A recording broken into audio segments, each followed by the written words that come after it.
Hello,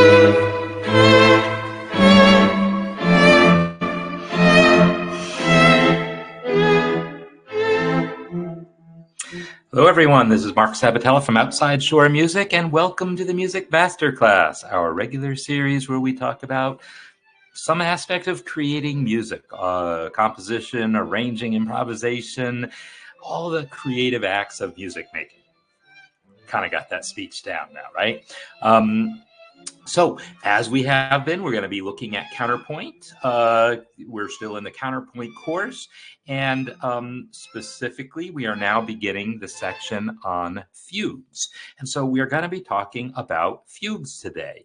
And I want to make sure that I really am live. Looks like we got people here. I'd love to see people check in the chat just so I know that I'm live, but looks like I am. So, what we're going to be doing today is taking a look at some Bach fugues from the Well-Tempered Clavier, and perhaps others if people post links to them. But we're going to be looking at these fugues specifically with an eye towards how we're going to go about understanding them, breaking them down in terms of all the things that we cover in the course, and also how we're going to create our own. All right.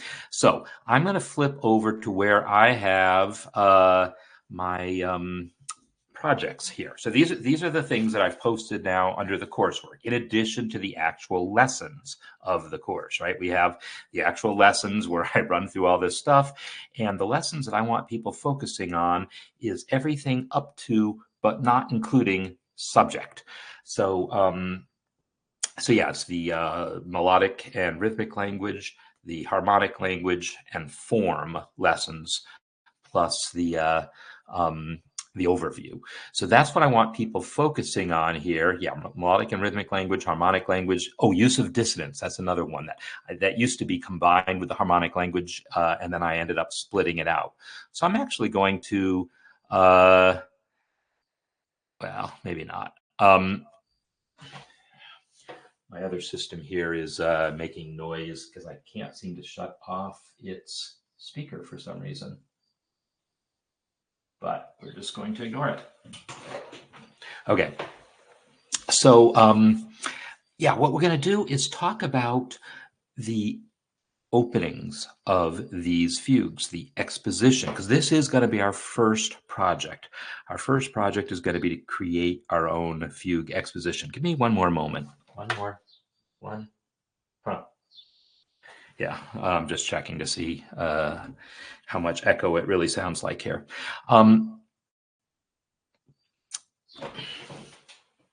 So the exposition is going to be our first project. We're going to write a fugue exposition. So we're going to talk about what that actually looks like today. But actually, the fugue exposition project is itself going to be split into two parts, because we're going to kind of go through a fairly involved process of just writing the first few measures. You're going to be, well, I don't know, amazed at how much work we're going to go into writing those first four measures. But the idea is, if we get that right, it's going to prepare us for success. And so in order for you to understand why we're doing all the things we're doing, this is why we're going to be doing some analysis here of some existing fugues. So in addition to all the analyses in the various lessons, and I am actually going to open this form lesson here just so we have easy access to that. Can I drag that in here? No, I guess not. It wants to open in a separate window for some reason. Okay. Yeah, that echo is, are you all hearing the echo or not? Because if not, I'll just ignore the fact that I am, but it's coming through my headphones, my other set of headphones, and annoying me. Okay, so we're gonna take a look at these openings of these various different Bach fugues. And what I've asked everyone to do is pick one. Pick a fugue. Okay, thank you for confirming that you're not hearing echoes, so I'm not going to worry about. Yeah, the echo that I'm hearing is just my headphones putting out noise over here. Okay. So I want everyone to, what I'm saying is, adopt a fugue.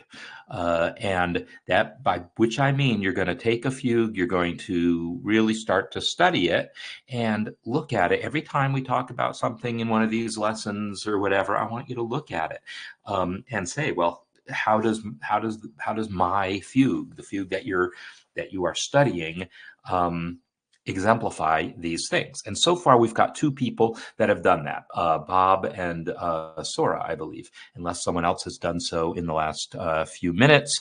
So Bob has selected the E flat major one from the second book of Well-Tempered Clavier, which is one I'm not familiar with. I don't know this fugue at all. I've probably never heard it. If I have, I don't know. Sora has chosen the G minor fugue, which is one I'm more.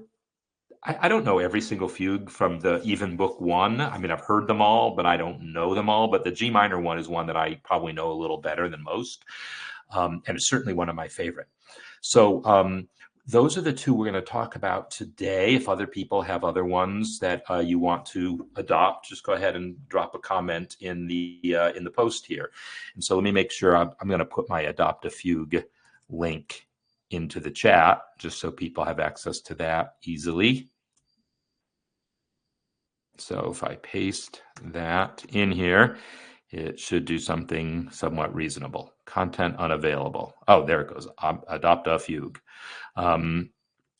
Okay, so yeah, if you have a particular fugue, whether it's one of the Bach well-tempered claviers or just some other fugue that you think is going to work. Now, I will recommend not picking a fugue that is so far outside of the Baroque language that it's just going to constantly feel like it's exceptions, right? So it should either be Baroque or at least a more modern composer who is hearkening back to the Baroque, is what I will recommend here. So what we're going to do is we're going to talk about a couple of things here about the form. And this, I'm going to run down real quick by looking at my example from the lesson, the overall form of a fugue. And I did that in this week's newsletter article, the In Theory article, right? But I'm going to go through and play through this fugue and talk about what the portion we're going to talk about today. So this is a very short fugue that I wrote, and we're going to talk about the elements of it with respect to these Bach fugues. So here goes my fugue.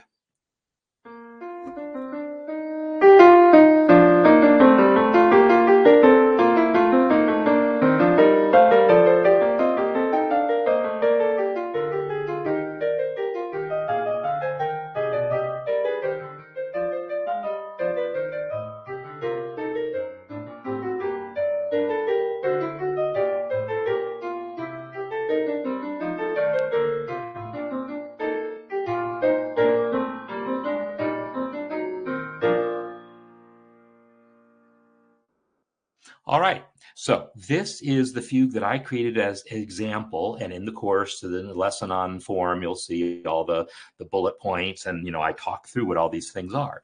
And so in particular, what we're going to focus on is what's called the exposition of the fugue. That's what we're going to focus on today, which is the first portion. It's typically going to make up, roughly maybe a third of a fugue. It all depends on the particular fugue, how much of it takes up. But what it is going to be the subject of the fugue, which might be, in this case, it's a one measure subject.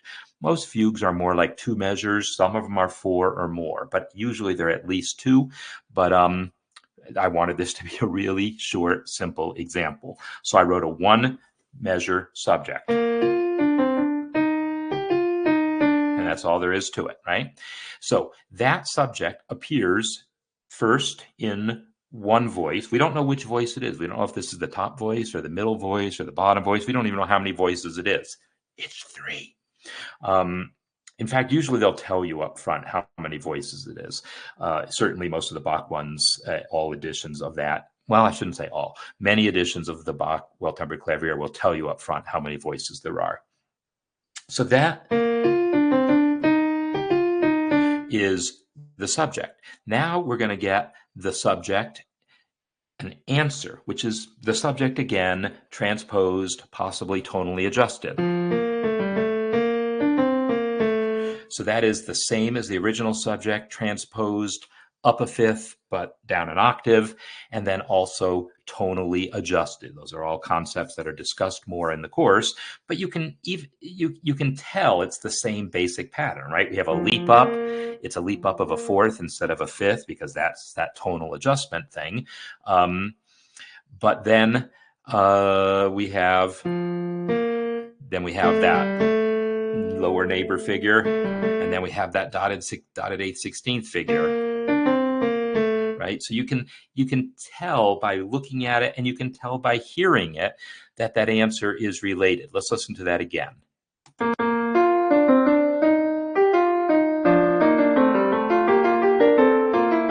If you focus on that left hand, I'm going to try to play it myself and bring it out more.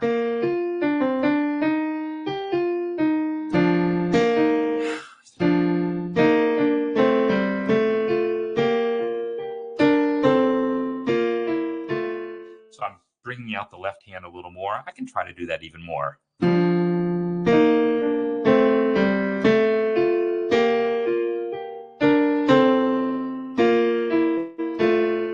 Right, I'm banging out that left hand a little bit so you can tell that it's related to that subject.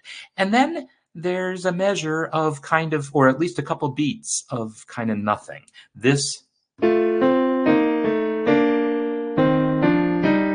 That little section there is called either a bridge or a link. There's different terms for this depending on context, but it's material that is not specifically a statement of the subject. What you're going to see in the exposition is basically subject statement, subject statement, subject statement between your different voices. But there might be this little connecting material between the subject statements just to get you into the key you want to be in. Because my subject here is very clearly in the key of B flat, right? It's really basically just kind of emphasizing that B flat major triad, right? And then the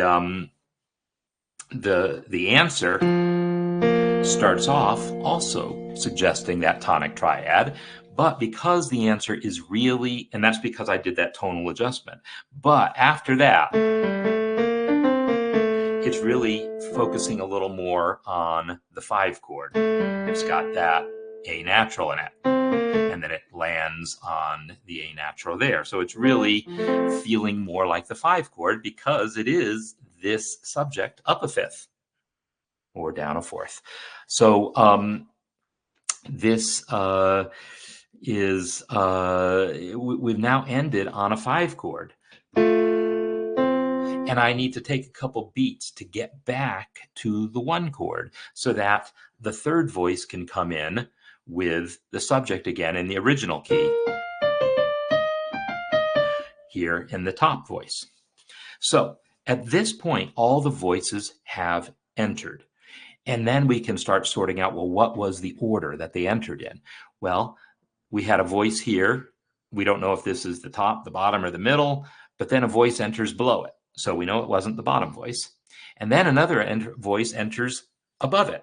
So we now have 3 voices, and we can tell it entered first with voice 2, then was voice 3, then was voice 1. So that was the order of the voice entries. Voice 2, then voice 3, then voice 1. So, and then at that point, once that subject is stated,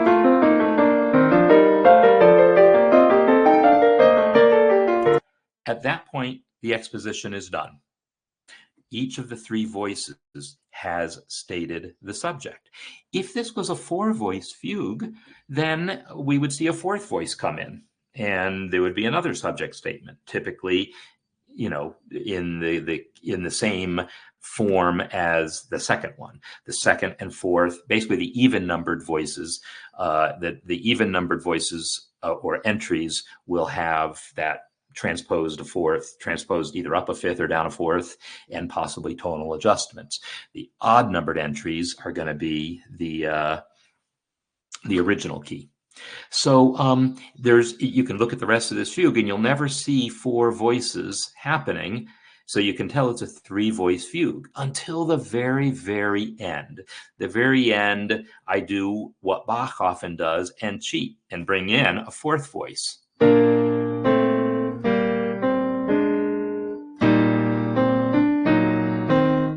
Right? So for the last two bars, I have a fourth voice in there. And yes, anyone who knows me or knows anything about me knows I snuck in that minor four chord because it's so gorgeous. It is not Bach at all. Bach doesn't use many minor four chords much at all. That is not a Bachian thing to do, but I don't care. I'm not gonna. I love the sound, so I snuck it in here at the end. So so it's a three-voice fugue, and so what we're going to do is look at some of these other fugues with that same little microscope. We're just going to focus on which voices enter where they enter. So in this case, the first voice, the first entrance is voice 2, right? The middle voice. The second entrance is voice 3, the bottom voice, and that's in the second bar. The third entrance is voice 1, the top voice. So I'm going to number my voices top down. So we can talk about the order of the entrances, and we can talk about the order of the voices. So right now I'm talking about the voices. I'm going to number top down, 1, 2, 3, 4. So this starts off with voice 2, then adds voice 3, then adds voice 1. All right. Now, while that second entrance is happening, the first voice needs to keep doing something. If what it does is something we reuse later, we call it a counter subject.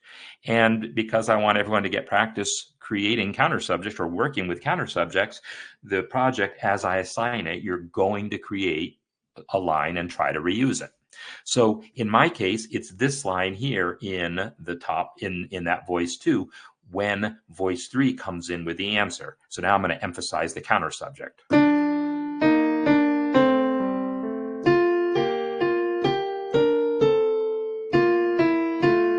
So that's my counter subject.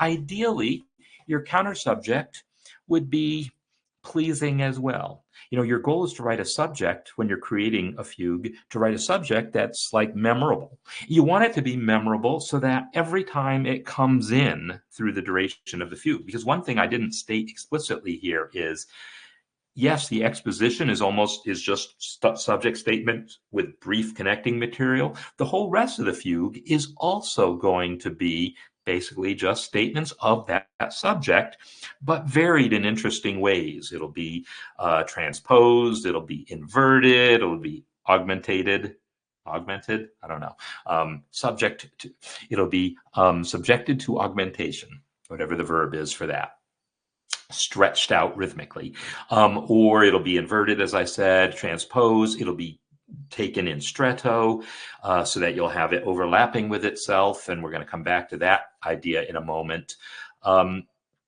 And you'll see like little snippets of that subject being used as like almost improvisations and creating sequences and so forth. So you're going to see that subject basically dominate the entire piece. And that is one of the hallmarks of a fugue. It is what is called a monothematic form. Everything in the whole fugue hinges on that subject. That said, this counter subject, and so you want that subject to be really identifiable, so every time it comes in, people can go, hey, there's that subject again. Hey, there's that subject again. Here, there it is again. So the only reason I don't like the word augment as a verb is because we also use that word to mean, you know, oh, it's an augmented fourth or something, right? And so it always makes it a little weird to me to say that we're augmenting the subject, because that sounds like something we're doing harmonically. But you're right, Nicholas, that's the best verb that we have. So the counter subject is this counterpoint that I write against that answer there. And yes, Sora, we definitely would ideally like it to be invertible, because that way we can use that counter subject again, even when the subject is on the top. And you'll see that I do that here. Here is the subject now, the third entrance of the subject. starting in the middle of the third bar there, there's that third entrance of the subject, and my counter subject,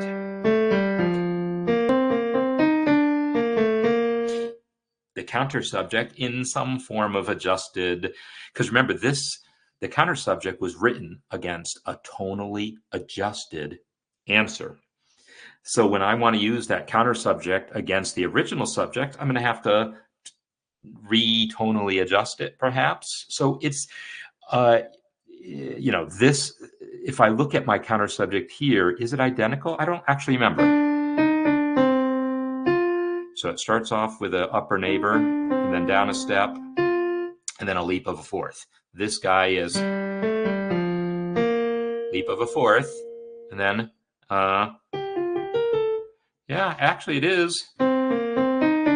It's actually quite literal. They're not always so literal when the counter subject gets used. It might have needed more adjustment. But in any case, here, if I just play those two voices,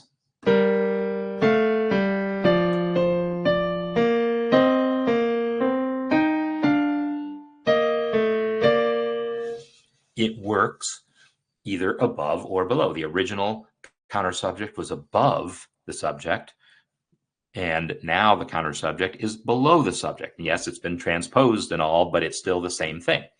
And so the question about when would it be altered so much that it's not really a counter subject, these are just words. So I'm going to give you my take on this. It is always worth trying to reuse that material, whether you can use it really super literally or not. It is absolutely worth trying to reuse that material. If you have to modify it so much that it's barely recognizable, do you call it a counter subject anymore? Okay, maybe not, but I don't care. Still try as hard as you can to reuse as much of that material as you can. That is going to be my advice, because it helps give the piece more unity, more, similarity from section to section, feeling like things are connected.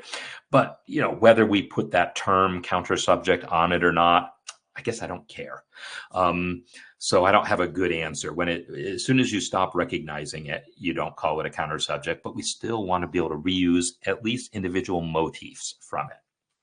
And again, for the purpose of the project we're going to do, I want you to try as hard as you can to reuse that counter subject so that so you get practice in using it.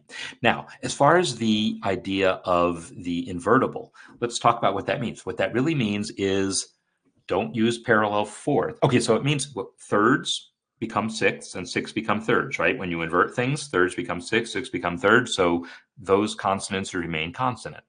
Seconds become sevenths and sevenths become seconds. So dissonances remain dissonant.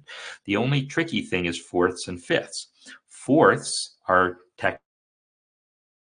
technically dissonant, going to become fifths.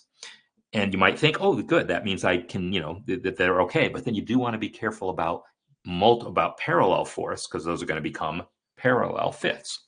Similarly, if you write a fifth, remember it's going to become a fourth when you invert it. And so it doesn't mean you can't use it. It just means you treat it appropriately. So let's take a look at this. Here's a sixth. When I invert it, that's going to become a third. Now, here's a fourth. But I resolve it by step, so it does what fourths need to do, and I don't have parallel fourths. Now, this is a third. It's going to become a sixth, but that's fine. Here's a fourth, but it resolves by step. Here's a sixth, but it becomes a third when I invert it, right? And now, here's a sixth. That's going to become a third. That F is just a neighbor tone, so yes, it's a fifth here. It's going to become a fourth, but it resolves by step. This is a sixth. It's going to become a third, so that's going to be fine. There's a sixth. It's going to become a third, so that's fine. And now we have a fifth, which is going to become a fourth, hence dissonant, but it resolves by step.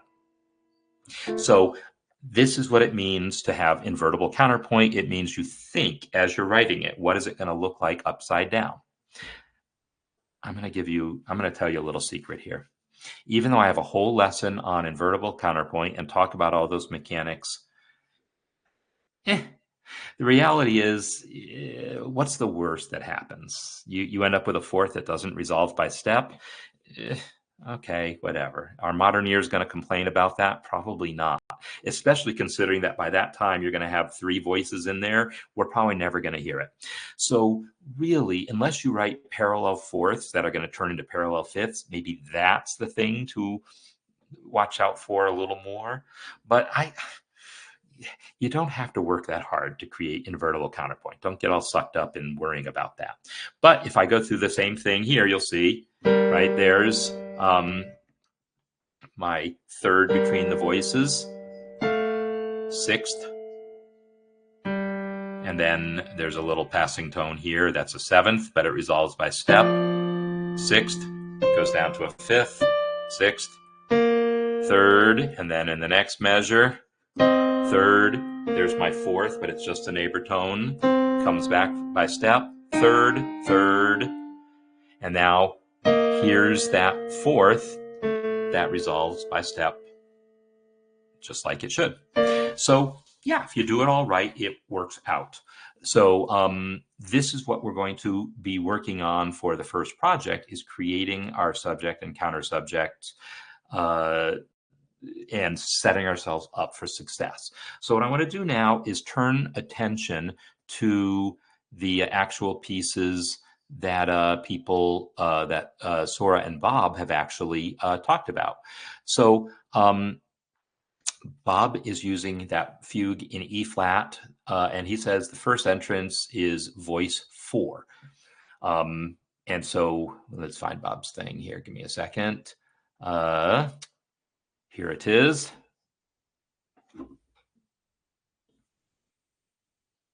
Let's listen to it, because I said I don't even know this one. It's possible to analyze things without listening, but let's listen to at least the exposition.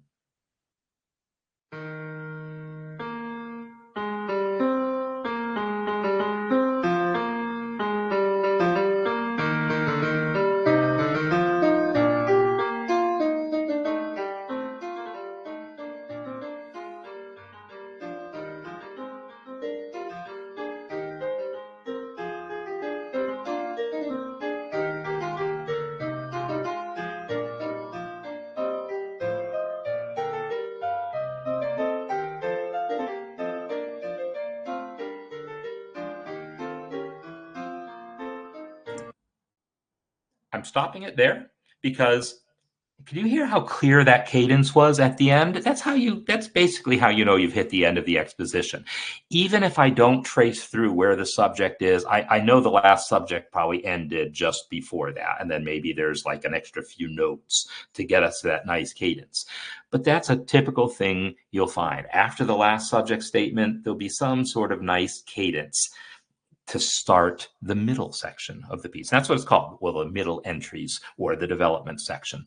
So that is the exposition there. And we know we're done with the exposition, not just because of the cadence, but as you look at it, you'll see, well, there's never a fifth voice. In fact, very few of these well-tempered claviers go beyond 4 voices. I think there's only like 1 or 2 that go to 5 voices. There's nothing beyond that. And yeah, there are fugues for more than 4 voices out there in the world, but the well-tempered claviers are mostly 3 and 4 voice fugues. So so we know that we're basically done with the exposition here, because we see that, you know, you can just keep looking at the music and realize there's no place where there's 5 voices. Actually, 1, 2, 3, 4, 5 voices. It looks like there's 5 voices here, but I have a feeling it's just a lie being told by whoever wrote this out, and maybe they got something wrong and neglected to delete a rest in one of the other voices, because there's not 5 notes. There's just 4 notes and a rest, right? So it would not be completely unheard of for Bach to introduce a 5th voice just for fun. You know, I mentioned how I introduced that 4th voice at the very end. And I wouldn't put it past Bach to introduce a 5th voice somewhere else just for fun. But in any case, yeah, it's a 4 voice fugue. So the first voice here, let's play through it.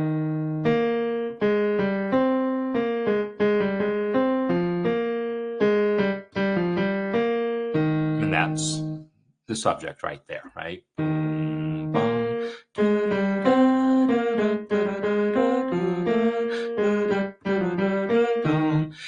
This is a very long subject, right? It's 6 measures long, but I mean, it's cut time. Really, this whole thing could have been written as 3 measures where half note, quarter, eighth, eighth, quarter, eighth, eighth, 2/16 to eighth, eighth, eighth, quarter, right? It could have been diminuted, subjected to diminution, which is a hard enough word to say. Diminished. I don't know. I don't like that. So he could have written this out with all the note values compressed. He just chose to write it out this way, which, coming on the heels of Renaissance music, where we're used to seeing a lot of cut time, we're used to seeing a lot of a lot of long note values. This wouldn't have seemed unusual in Bach's day. Now I look at it and go, yeah, someone writing the same thing today would probably have written it in a more compressed notation, half the values. So it's 6 measures long, but it could have only been 3. So the first voice here, he says is voice 4, and I'm taking his word for it there. All I know is that it's somewhere towards the bottom.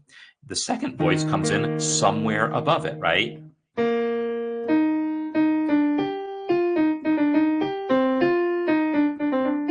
Right, so that's the top line here is the second entrance, and he's saying it's voice 3. And again, I'm going to take his word for it. I'm going to assume that the other voices are going to be somewhere above that. And then it goes on and plays around.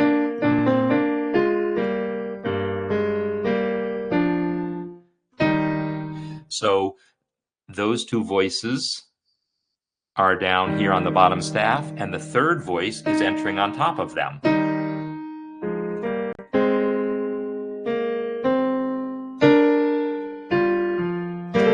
Yeah, I'm not going to be able to sight read this well enough, but I'm doing better than I expected, actually. Right, so our third entrance is above the other 2. And it's literally an octave above the first voice. We're going to talk about voice order in when we're done looking at this. But so the bottom voice was down here. That was the first entrance. The second voice entered here. The third voice entered here. And then the fourth voice enters here.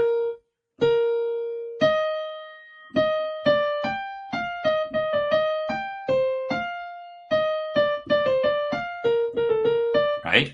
So, okay, good to know that at least in some context, talking about diminish as a way of talking about as a verb to mean have all the notes, cut all the note values in half. It just sounds funny to my ears because I don't hear it used that way in the States. But it makes sense that it could be used that way. So the voice order in this case is bottom to top. It's voice 4, then voice 3, then voice 2, and then voice 1. We don't know how to number those voices until we've seen them all, because for all we knew, he was going to squeeze in another voice below that first voice, right? For all I knew, he was going to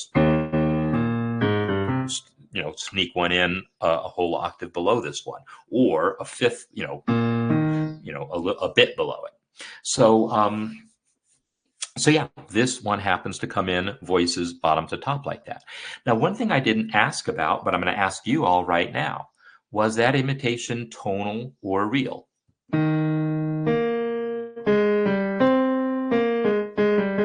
There's the first, and here's the answer.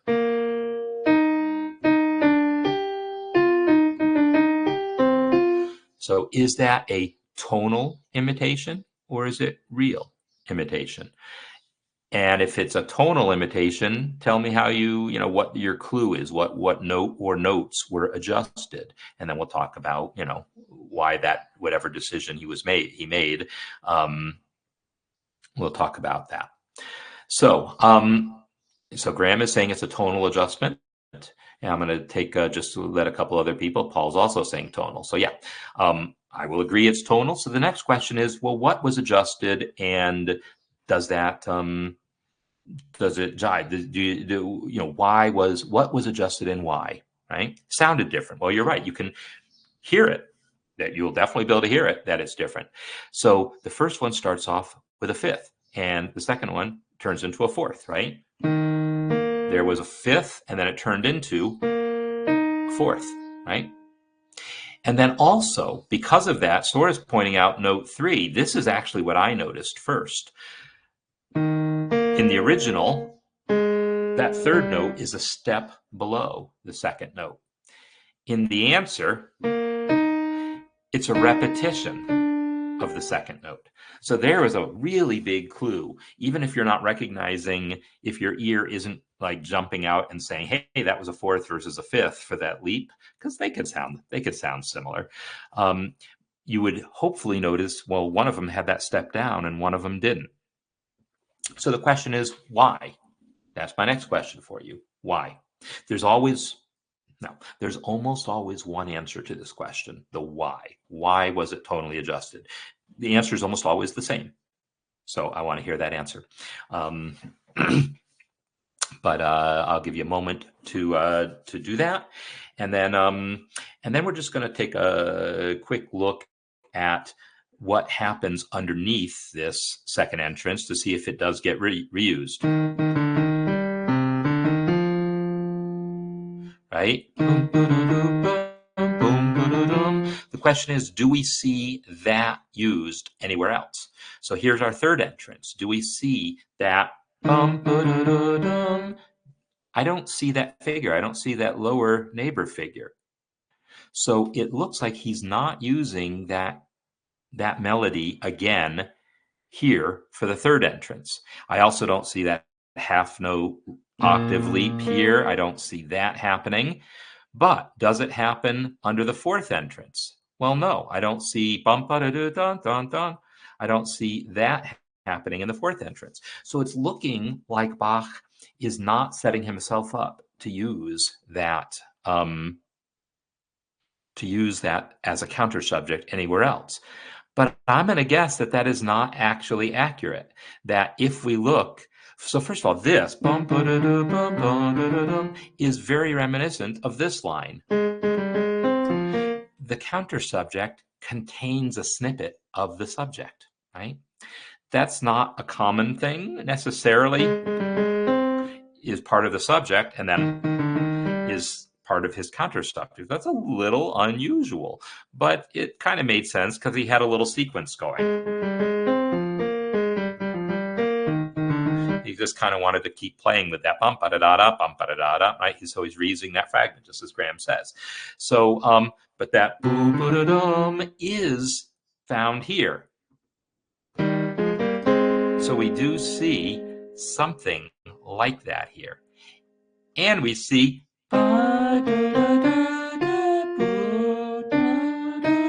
where he's using that motif, bum ba da dum bum and bum ba da dum. He's not constructing that entire phrase, but he's using this motif, which came from the subject. But this motif, bum ba da dum, that has not occurred yet, right? We have not had that figure in the fugue yet, and yet, whoops. He gives us that exact figure here. So this is what I mean by saying, even if you're not using that full counter subject, whatever you do use, we're going to see if we can reuse it. And so here he's using that little fragment somewhere. So we're gonna play with that idea some.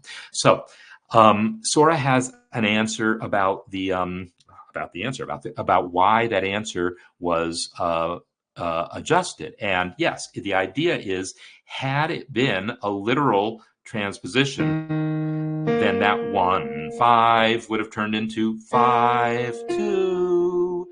It would have felt like, this 1-5 feels like you're outlining a tonic triad. Had it been answered with doo-dum, it would feel like we are outlining the dominant triad. While that's not forbidden, and every once in a while you'll see a fugue do that, especially in minor keys. In a major key, typically you adjust it so that the very first entrance, the first 2 or 3 notes of that answer still feel like you're in the tonic. So here, had it been B flat to F, it would have felt more like a 5 chord. He wanted it to feel like a 1 chord. So he just adjusted that. So instead of a fifth up, he made it be a fourth up. And that was the only adjustment he needed to make, because then after that F, it would have gone down to E flat, D, and he got to keep that E flat, D, and just reuse everything else from there. So that's that is what I asked for here, and this is what I'm asking everyone to do as soon as you can. Pick a fugue that you're going to kind of adopt. As I said, we're going to, every time we have some little bit of analysis, when we talk about whatever, we'll talk about stretto. I'll want you to find, is there any stretto in that fugue or whatever? Is there any augmentation in that fugue? So I want everyone to pick a fugue to use as an example, and your first thing is just identifying the entrances. So that's that one. Sora then has chosen the G minor fugue as hers, and the G minor fugue, I think you don't have a link to it here, but I'm pretty sure if I find it, having a link, be sure to post a link when you do these so that I can find them easier, but I know I'll be able to find this one easy. Musiccore.com, Bach, G minor fugue.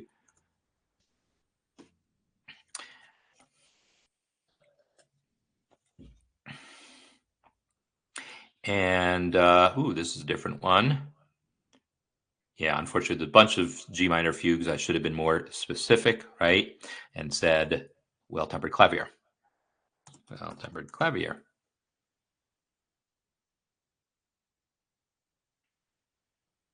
Oh, it's giving me G sharp minors, and that's an arrangement. Okay, so this is a little bit of pain. So this, definitely give me a link so I don't have to be doing this. I have it on my system somewhere. I would have to go hunt for it also, right? So instead of typing in G minor, I'm going to say fugue 16 because I know that's the number of the thing.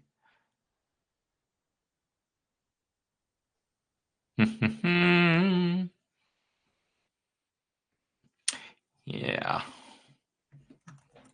Open Goldberg.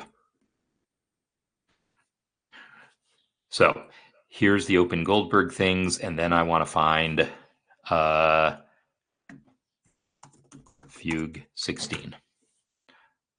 Now we're talking. Prelude and fugue 16. Why are there two different versions of it? Don't know. Wait a minute, is that the right one? Yeah? All right. Not sure why there's two separate hits for that. So yes, when you do tell me in the adopt a fugue thing which one you're picking, just go ahead and put the actual link to it so I don't have to go hunting for it. If you actually paste the link to it. If it's on musiccore.com, that's great. If it's on IMSLP, that's fine too. At least we can look at it, right? So but having the links will be really, really helpful in finding these. So here is the fugue. And again, I'm going to go ahead and just play the beginning of it. Oh, see where it says a quattro voci? Quattro? I forget. 4, right? That means in 4 voices. So this is how, in this particular edition, the fact that it's 4 voices was notated.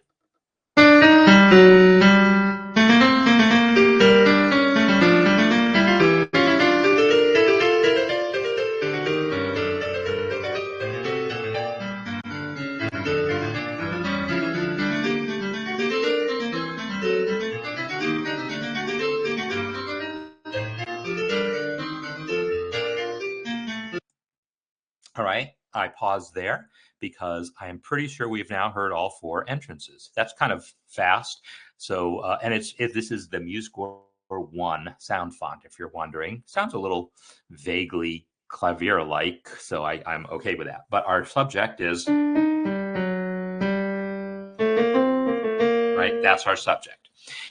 And so if we look at Sora's analysis here, she's saying, right, oh, no, this is the wrong.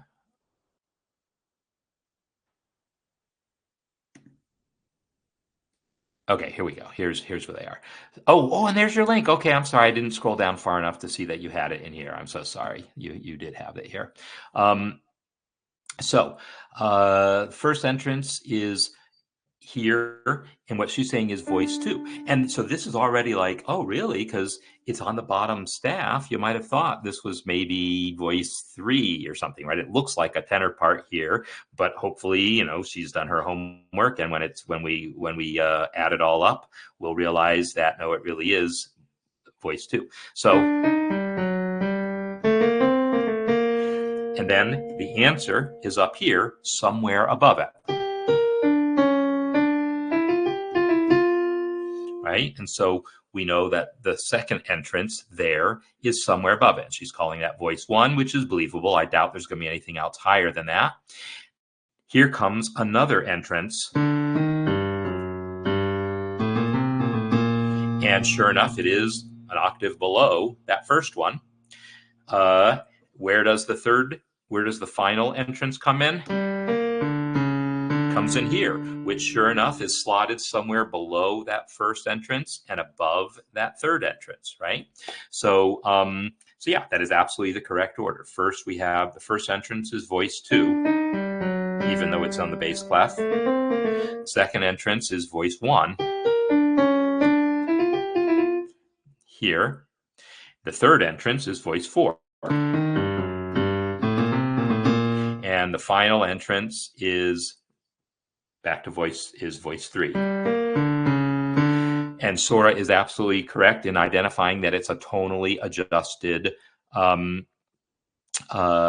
subject. And here, the original starts on scale degree 5. And it has that little upper neighbor, or not even upper neighbor, but it goes up a step and then down to the tonic. So it is basically outlining that tonic triad with some other notes squeezed in there. Had that literally been taken up a fifth, it would have sounded like this. It would have really felt like it was going to D. And Bach didn't want that. Sometimes he does, especially on those minor ones. On those minor ones, sometimes he'll just let it be a real response in the key of 5. He'll do that sometimes. But here, he made that adjustment. So instead of this, it became this. So that he was able to, in those first 3 notes, say, hey, we're still in G minor. But by the time you're done, it's going to be in the other key because it becomes, right? And so we are moving to D minor at that point because that F feels more like D minor than it does G minor. It's part of the tonic triad in D minor. And so his counter subject emphasizes that by bringing in that C sharp.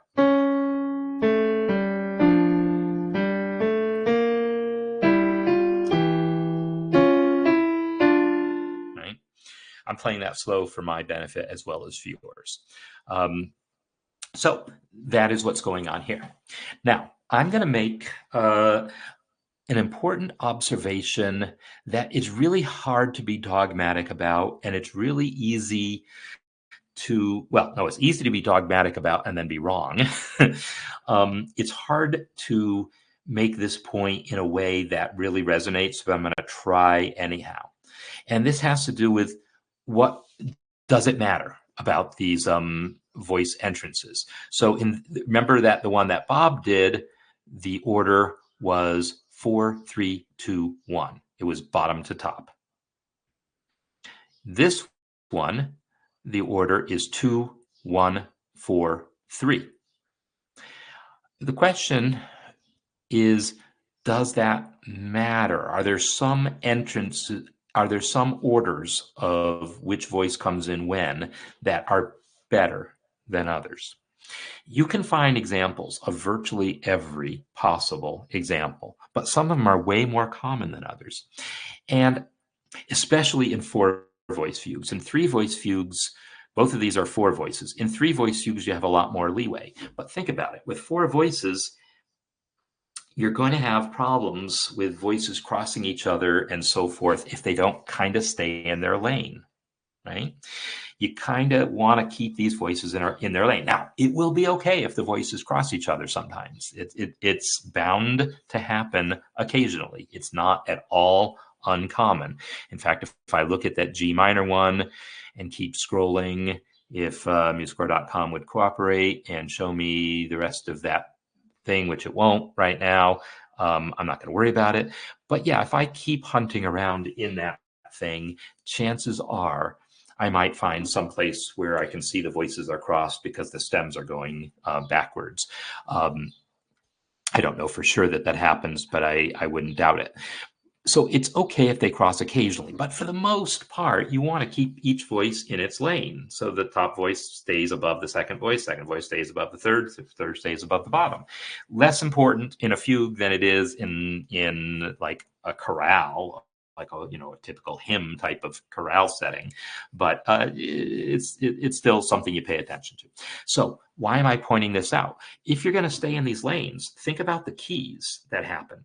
We're going to have, in this case, it's G minor, right? So we're going to have, of those 4 entrances, 2 of them are going to be in G minor and 2 of them are going to be in D minor, right? The first entrance is going to be in G minor and the third entrance is going to be in G minor. The second and fourth entrances are going to be in D minor. So we probably want them to lay out this way. We want this to be one of the Gs, this to be one of the Ds, this to be one of the Gs, that to be one of the Ds, or D, G, D, G. We want them to alternate like that so they're only a fourth or fifth apart. What you don't want is to have 2 adjacent voices trying to come in an octave apart or coming in at the same pitch level, because that's not going to be good. It's going to make it hard to play. It's going to make it awkward. It's going to sound a little funny. So typically, we're going to choose our entrance of voices to achieve that goal, so that, especially in a 4-voice fugue, you're going to have original key, transposed key, original key, transposed key, or transposed original, transposed original. They're going to alternate in that way. And so if you keep that in mind, then that's going to give you that adult. So Graham is asking 4132 could be problematic. And so let's talk about that. The answer is yes. And it's because, let's think about this. Let's take this one as our example. Here's G minor. So if 4 comes in G minor, 1 is in D, that's fine. That means 3 has to come in G minor again. So what is it going to be? The same octave as the original or a full octave above it? Not sure, but it's going to create that little bit of weirdness there. So yeah, so I'm making the distinction, Dave, between entrance order versus voice order. It is unfortunately confusing. So yes, we have to keep straight what we're talking about. Right now, I'm talking about the voice order. So because both numbers exist, right? When we look at the analysis, we have first entrance, voice 2, second entrance, voice 1, third entrance, voice 4. So right now I'm talking about the order of the voices, not the order of the entrances, if that makes sense. So we want the voices to be such that we don't have 2 adjacent voices in the same key. That is my bottom line. Try to arrange things so that you don't have adjacent voices in the same key, because that means they're either going to have to come in at the same pitch level, in which case you're probably going to cross them somewhere, or apart, and therefore you're going to struggle with that. It is not at all, you will see it done. Those are called irregular, or at least the one textbook that I used, that I learned some of this stuff from, called those irregular, if you have those gaps like that, or places where you basically had two adjacent voices in the same key. So they called them irregular, but Bach definitely did that occasionally. We will definitely find examples. If enough people choose to adopt a fugue, someone's going to come up with one that uses an irregular order, and it is going to have an octave gap between adjacent voices, and it's just the way it is. So if you think of that as your goal, we don't want adjacent voices to be in the same key. If you think of that as your goal, then what it really comes down to is that you can think of it then in terms of alternating even and odd numbers in your voice entrances. This is even, odd, odd. even. And so the fact that we had two odd numbers in a row is part of where that problem came from. There's a little more to it than that, but this is where you can absolutely drive yourself crazy trying to think about it in terms of numbers. So I'm going to recommend don't think of it in terms of numbers. Think of it in terms of actual keys. You got four voices. You want to make sure they alternate keys top to bottom. If you think of it that way, then you can sort it out. So this particular version, the top voice is the D. The second voice is the G. So it goes D, G, D, G, top to bottom. If we look at Bob's version here, it was, I need to flip back to where the actual thing is here. The top voice is the one that's in B flat. So the fugue itself is in E flat. So the answers, the transposed subjects, are in B flat. So the even numbered voices are in B flat in terms of entrances. Even numbered entrances are in B flat. So the top voice is in B flat because it's the fourth entrance. So it's B flat. And then our second voice that entered over here is E flat. That's voice 2. And then our third voice is B flat. And our fourth voice, which is the first one to enter, I know it's confusing, is E flat. So top to bottom is B flat, E flat, B flat, E flat. If you don't want to think names of keys, think subject or answer, right? The odd numbered entrances are going to be in the same key. The odd numbered entrances are the subject. Our first entrance is the subject. Our third entrance is the subject. But our even numbered entrances are the answer. Our even numbered entrances are this.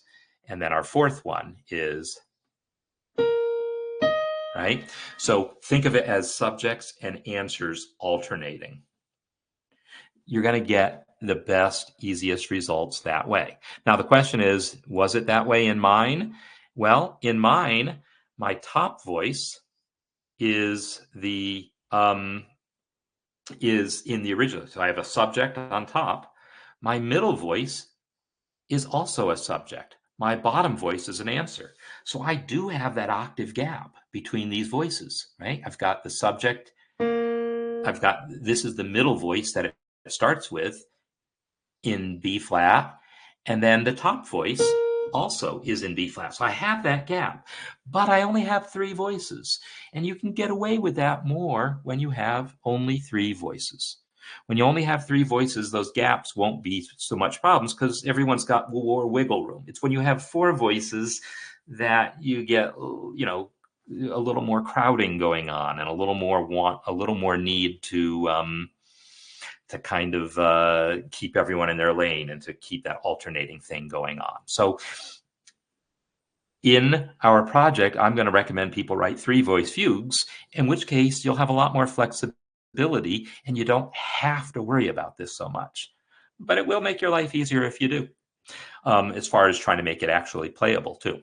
So in my demonstration that I'm going to do, I'm going to try to make sure that I write mine to alternate the voices. It'll go either 1, 2, 3, like subject, answer, subject, or something like that. So I want to conclude just by looking once more at the G minor fugue, just to talk about the counter subject here, because it does have one, right? The counter subject, come on, scroll me. So the counter subject here is this.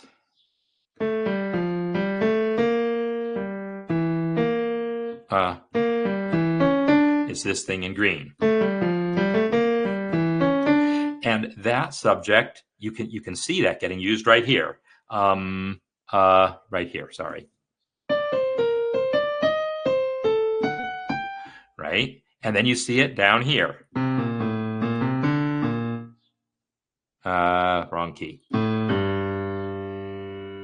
F natural, yeah. And that is a C sharp. right? So you see the counter subject very literally being used in this particular one. This one has one of the clearer counter subjects in the realm of these things. So in any case, I want you to, everyone, again, choose a fugue that you're going to analyze, look at it in this way, go ahead and add your comments to this thread, and then shortly I will have up some more videos with stuff to help you get started.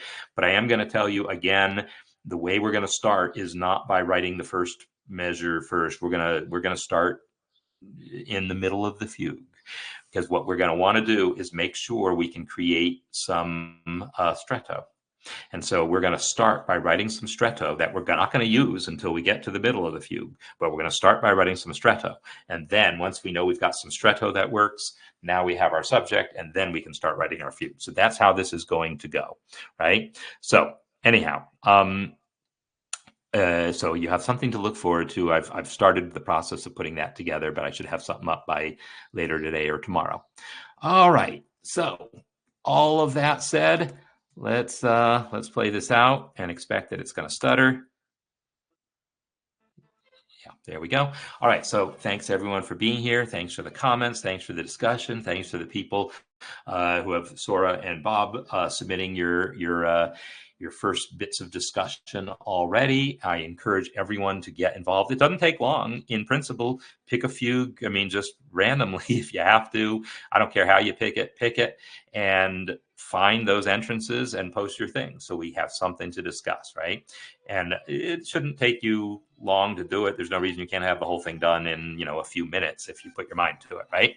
So next time, I'm going to be coming to you, unfortunately, from a remote broadcast location. I won't be able to access my studio here, but it'll be fine. We won't have kids interrupting us or anything like that, like a couple of weeks ago. So anyhow, next time we'll hopefully be looking at the beginnings of some people's fugues. So see you next time. Goodbye.